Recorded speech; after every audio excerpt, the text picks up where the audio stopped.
ವಿಂಧ್ಯ ಚಾನಲ್ಗೆ ಸ್ವಾಗತ ಸುಸ್ವಾಗತ. ನೋಡಿ, ನಾವು ಇವಾಗ ಬಂದಿರೋದು ರಾಜರಾಜೇಶ್ವರಿ ನಗರದಲ್ಲಿರುವ ಶ್ರೀ ಮುರುಗನ್ ಟೆಂಪಲ್, ಅಂದರೆ ಮುರುಗನ ದೇವಸ್ಥಾನ ಇದು. ಸೊ ನಾನು ಈ ದೇವಸ್ಥಾನನ ಇನ್ಸ್ಟಾಗ್ರಾಮಲ್ಲಿ ಅಥವಾ ಯೂಟ್ಯೂಬಲ್ಲಿ ನೋಡಿಕೊಂಡೆ ನಾನಿಲ್ಲಿ ಹೋಗಿರೋದು. ಆಲ್ಮೋಸ್ಟ್ ಇದು ಇನ್ಸ್ಟಾಗ್ರಾಮಲ್ಲಿ ನೋಡ್ತಾ ಇದ್ದೆ.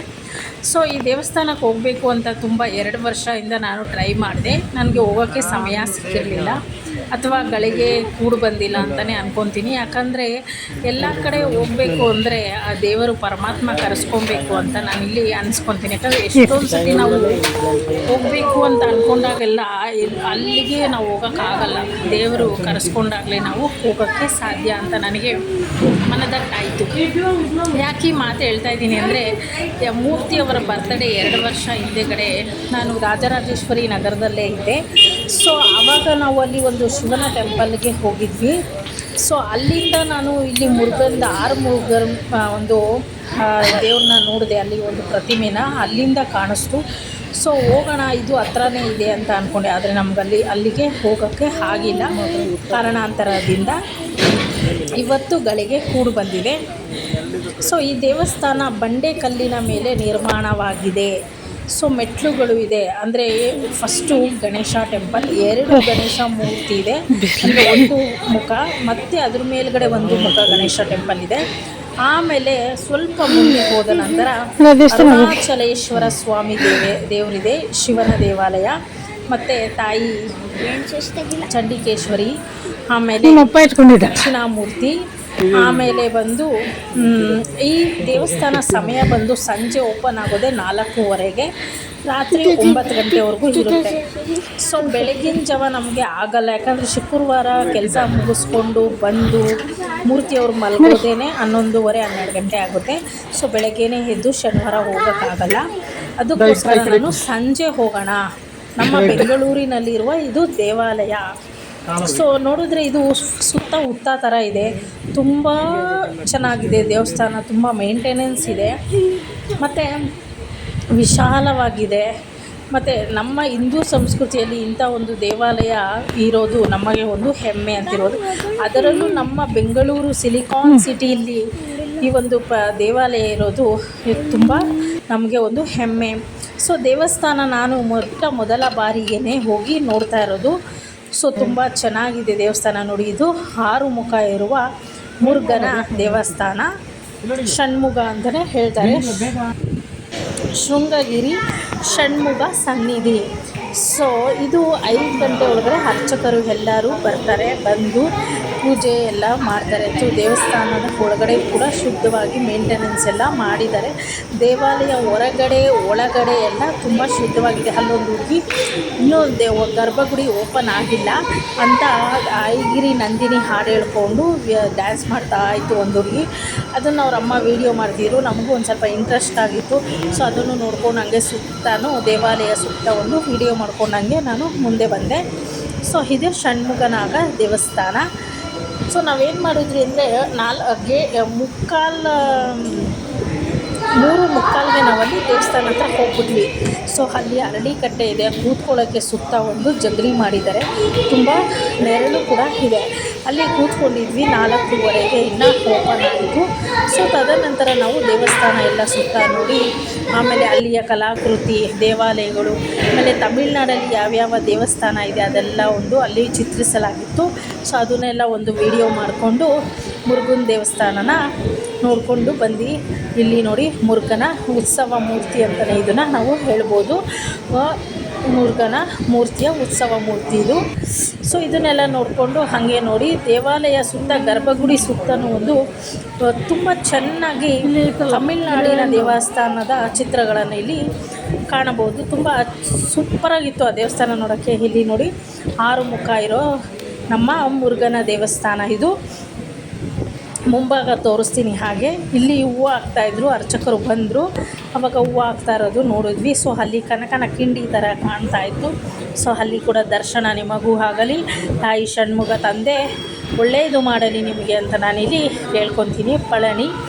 ಸೊ ಇದೇ ಥರ ನೋಡಿ ದೇವಸ್ಥಾನ ಸುತ್ತ ನಾವು ನೋಡ್ಕೊತಾ ಬರ್ತಾಯಿದ್ವಿ. ಸೊ ತಮಿಳ್ನಾಡು ದೇವಸ್ಥಾನ ಕೂಡ ಅಲ್ಲಿ ಚಿತ್ರಿಸಲಾಗಿತ್ತು. ಆಮೇಲೆ ನಮ್ಮ ಕರ್ನಾಟಕದಲ್ಲಿರುವ ಶೃಂಗೇರಿ ದೇವಸ್ಥಾನ ನಾನು ಕೂಡ ಹೋಗಿದ್ದೀನಿ. ನನ್ನ ಮಗಳಿಗೆ ಬಿಂದ್ಯಾಗೆ ವಿದ್ಯಾಭ್ಯಾಸ ಅಕ್ಷರಾಭ್ಯಾಸ ಕೂಡ ಅಲ್ಲೇ ನಾನು ಮೊದಲ ಬಾರಿಗೆ ಮಾಡಿಸಿದ್ದು. ನಾನು ಈ ಸ್ವಾಮೀಜಿಯವರನ್ನು ಕೂಡ ಅಲ್ಲಿ ನಾನು ನೋಡಿ ನಮಸ್ಕರಿಸಿದ್ದೇನೆ. ಮತ್ತು ಶೃಂಗೇರಿ ದೇವಾಲಯ ನೋಡಿ ನನಗೆ ಶೃಂಗೇರಿಗೆ ಹೋದಷ್ಟು ಅಲ್ಲಿಯ ಒಂದು ನೆನಪುಗಳು ಅಲ್ಲಿ ಬಂತು.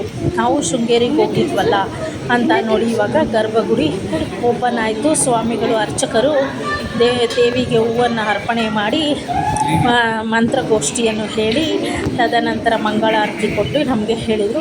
ಸೊ ನೋಡಿ, ಇಲ್ಲಿ ಆ ಕಡೆಯಿಂದ ಕಿಂಡಿಯಲ್ಲಿ ನಮಗೆ 3 ಮುಖ ಕಾಣಿಸಿತು, ಇಲ್ಲಿ 3 ಮುಖ ಕಾಣಿಸುತ್ತದೆ. ಒಟ್ಟು 6 ಮುಖ ಷಣ್ಮುಖಗೆ ಮುರುಗನ್ ಕೊಯ್ಲಿಗೆ ನಾವು ಇಲ್ಲಿ ಹೋಗಿದ್ವಿ.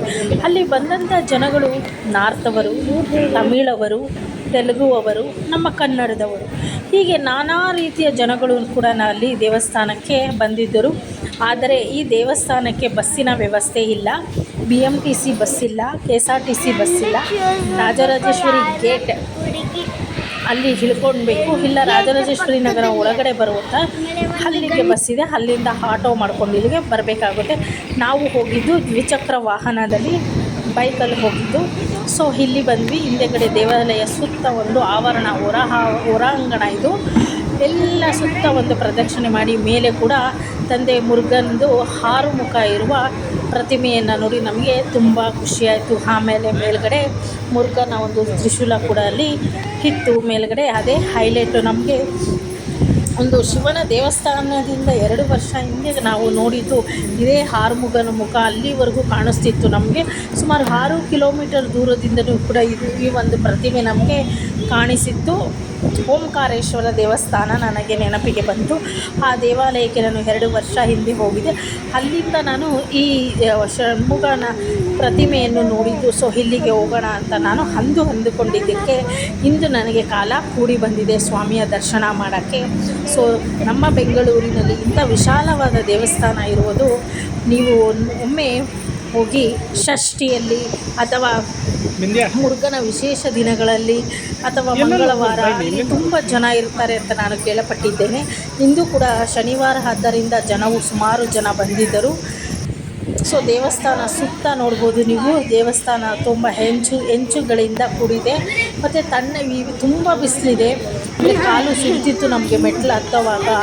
ಆದರೂ ನಾವು ಏನು ಮಾಡಿ ಅಲ್ಲೆಲ್ಲಿ ಹೆಂಚು ಕೂಡ ಹಾಕಿದ್ದಾರೆ. ಅಲ್ಲಿ ನಾವು ಹೆಂಚಿನ ಸಹಾಯದಿಂದ ಮೇಲ್ಛಾವಣಿ ಇರೋದ್ರಿಂದ ನಾವು ಹೋಗಿದ್ದೆವು.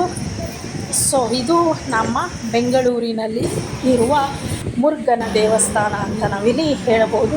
ಇದು ಮೇಯ್ನ ಎಂಟ್ರೆನ್ಸು. ಸೊ ಇದೇ ಕೊನೆಯದಾದ ಮೇಲ್ಗಡೆ ಇರುವ ದೇವಸ್ಥಾನ ಷಣ್ಮುಖ ಸನ್ನಿಧಿ. ಓಕೆ, ಮೊದಲು ನಮಗೆ ಗಣೇಶ ಟೆಂಪಲ್ ಸಿಗುತ್ತೆ, ಮಗನ ಟೆಂಪಲ್ ಗಣೇಶ ವಿನಾಯಕ ಟೆಂಪಲ್. ತದನಂತರ 2ನೇದು ತಂದೆ ಅರುಣಾಚಲೇಶ್ವರ ಸ್ವಾಮಿ ಇರ್ತಾರೆ. ಆಮೇಲೆ ತದನಂತರ ಷಣ್ಮುಖ ಇಲ್ಲಿ ಮುರುಗನ ಕೊಯ್ಲು ಇರುತ್ತೆ ಅಂತ ನಾನಿಲ್ಲಿ ಹೇಳ್ತೇನೆ. ಸೊ ಇದು ನೋಡಿ ಶಿವನ ಒಂದು ತ್ರಿಶೂಲ. ಇಲ್ಲಿ ನೋಡ್ಬೋದು ಎಷ್ಟು ಚೆಂದಾಗಿ ಮಾಡಿದ್ದಾರೆ ನೋಡಿ. ಸುತ್ತ ಎಷ್ಟು ಚೆನ್ನಾಗಿ ಹುತ್ತಗಳು ಒಂದು ನಮಗಿಲ್ಲಿ ನೋಡುತ್ತೆ. ಆ ಒಂದು ಜಾರಬಂಡಿ ಆಡ್ಕೊಂಡು ಬರ್ತಾ ಇದ್ದಾಳೆ ನೋಡಿ. ಸೊ ಕಂಬಿ ಇದೆಯಲ್ಲ ಅದು ಒಂದು ನೈಸಾಗಿತ್ತು, ಅವಳಿಗೆ ಬರೋದಕ್ಕೆ ಒಂದು ಸಲೀಸಾಗಿತ್ತು. ಇದು ನಾವು ಮೇಲ್ಗಡೆ ಹೋಗಿ ಬಂದಮೇಲೆ ಇದು ಓಪನ್ ಆಗಿತ್ತು. ಸೊ ಇದನ್ನು ಹಂಗೆ ನೋಡಿಕೊಂಡು ಗಾಯತ್ರಿ ಹೋಮ ಮಂತ್ರ ಅದು. ಸೊ ದಯವಿಟ್ಟು ಮನೆಯಲ್ಲಿ ಒಮ್ಮೆಯಾದರೂ ಒಂದು ಸಿಕ್ಕೆ ನಿಮಗೆ ಗಾಯತ್ರಿ ಮಂತ್ರ ಹೇಳಿ ಅಥವಾ ನೀವು ಕೇಳಿ, ಅಥವಾ ನಿಮ್ಮ ಮನೆಯಲ್ಲಿ ನೀವು ಕೆಲಸ ಮಾಡ್ತಾ ಇದ್ದಾಗೋ ಅಥವಾ ದೇವಾಲಯ ಪೂಜೆ ಮಾಡ್ತಾ ಇದ್ದಾಗೋ ನಿಮ್ಮ ದೀಪಾಚರಣ ಗಾಯತ್ರಿ ಮಂತ್ರ ನೀವು ಕೇಳಿದರೆ ನಿಮ್ಮ ಮನಸ್ಸಿಗೆ ನೆಮ್ಮದಿ ಮತ್ತು ಕಾರ್ಯಸಿದ್ಧಿಗಳು ಆಗುತ್ತವೆ. ಯಾಕಂದರೆ ನನಗೆ ಅನುಭವ ಆಗಿದೆ. ನಾನು ಡೈಲಿ ಪ್ರತಿನಿತ್ಯ 1 ಬಾರಿಯಾದರೂ ಗಾಯತ್ರಿ ಮಂತ್ರನ ಕೇಳ್ತೀನಿ. ನನ್ನಲ್ಲಿ ಬದಲಾವಣೆ ಆಗಿದೆ, ಮನಃಶಾಂತಿ ಆಗಿದೆ, ನೆಮ್ಮದಿ ಇದೆ, ತಾಳ್ಮೆ ಇದೆ ಅಂತ ನಾನಿಲ್ಲಿ ಹೇಳೋಕ್ಕೆ ಇಷ್ಟಪಡ್ತೀನಿ. ಯಾಕಂದರೆ ಗಾಯತ್ರಿ ಮಂತ್ರಕ್ಕೆ ಅಷ್ಟೊಂದು ಅಪಾರವಾದ ನಂಬಿಕೆ ಮತ್ತು ಶಕ್ತಿ ಕೂಡ ಇದೆ. ಇದು ಸ್ಫಟಿಕ ಲಿಂಗ ಅಂತ ಹೇಳಿದ್ರು ಪೂಜಾರಿಯವರು. ತುಂಬ ಅದ್ಭುತವಾಗಿದೆ. ಒಮ್ಮೆಯಾದರೂ ದಯವಿಟ್ಟು ಈ ವಿಡಿಯೋ ನೋಡ್ತಾ ಇರೋರೆಲ್ಲ ಈ ದೇವಾಲಯಕ್ಕೆ ಭೇಟಿ ನೀಡಬೇಕೆಂದು ನಾನಿಲ್ಲಿ ಪ್ರಾರ್ಥನೆ ಮಾಡ್ತೇನೆ. ಸೊ ಯಾಕಂದರೆ ನಮ್ಮ ಬೆಂಗಳೂರಿನಲ್ಲಿ ಇಂಥ ದೇವಾಲಯಗಳಿದೆ, ಹಿಂದೂ ದೇವಾಲಯಗಳಿದೆ ಅಂದರೆ ನಾವು ಹಿಂದೂಗಳಾಗಿ ತಾಯಿ ಜಗನ್ಮಾತೆಯ ದರ್ಶನ ನೋಡಿ ತುಂಬ ಅದ್ಭುತವಾದ ಅಲಂಕಾರ ಮಾಡಿದ್ದಾರೆ ತಾಯಿ ಜಗನ್ಮಾತೆಗೆ ಅಂತ ನಾನಿಲ್ಲಿ ಹೇಳೋಕ್ಕೆ ಇಷ್ಟಪಡ್ತೀನಿ. ಸೊ ಈ ವಿಡಿಯೋ ನಿಮಗೆ ಇಷ್ಟ ಆದರೆ ಲೈಕ್ ಮಾಡಿ, ಶೇರ್ ಮಾಡಿ, ಪಕ್ಕದಲ್ಲಿರೋ ಬೆಲ್ ಐಕಾನ್ ಕ್ಲಿಕ್ ಮಾಡಿ. ಮುಂದೆ ನಾನು ಹಾಕೋ ವಿಡಿಯೋ ಎಲ್ಲ ನಿಮಗೆ ನೋಟಿಫಿಕೇಷನ್ ಮೂಲಕ ಬಂದು ತಲುಪುತ್ತೆ. ವಿಂಧ್ಯ ಯೂಟ್ಯೂಬ್ ಚಾನಲ್ನ ಯಾರಾದರೂ ಸಬ್ಸ್ಕ್ರೈಬ್ ಮಾಡಿಲ್ಲ, ಹೊಸ್ದಾಗಿ ನೋಡ್ತಾ ಇದ್ದರೆ ದಯವಿಟ್ಟು ಸಬ್ಸ್ಕ್ರೈಬ್ ಮಾಡ್ಕೊಳ್ಳಿ. ನಿಮಗೂ ದೇವರ ಅನುಗ್ರಹ ಸಿಗಲಿ. ನಮ್ಮ ಬೆಂಗಳೂರಿನಲ್ಲಿ ಇಂಥ ವಿಶಾಲವಾದ ದೇವಸ್ಥಾನ ಇದೆ. ಎಲ್ಲಪ್ಪ ಹೋಗೋದು ವೀಕೆಂಡು ಅಥವಾ ಎಲ್ಲಾದರೂ ಹೋಗೋಣ ಅಂತ ಅನಿಸಿದ್ರೆ ಒಮ್ಮೆ ಈ ಥರ ಒಂದು ಸನ್ನಿಧಾನಕ್ಕೆ ಹೋಗಿ ಬನ್ನಿ. ನಿಮ್ಮ ಮನಸ್ಸು ಎಲ್ಲ ಪ್ರಶಾಂತವಾಗುತ್ತೆ. ನಿಮಗೆ ಹೊರವಲಯಕ್ಕೆ ಹೋಗೋದಕ್ಕೆ ಅಥವಾ ನಿಮಗೆ ಅಷ್ಟು ಹಣ ಇಲ್ಲ ಅಂದರೆ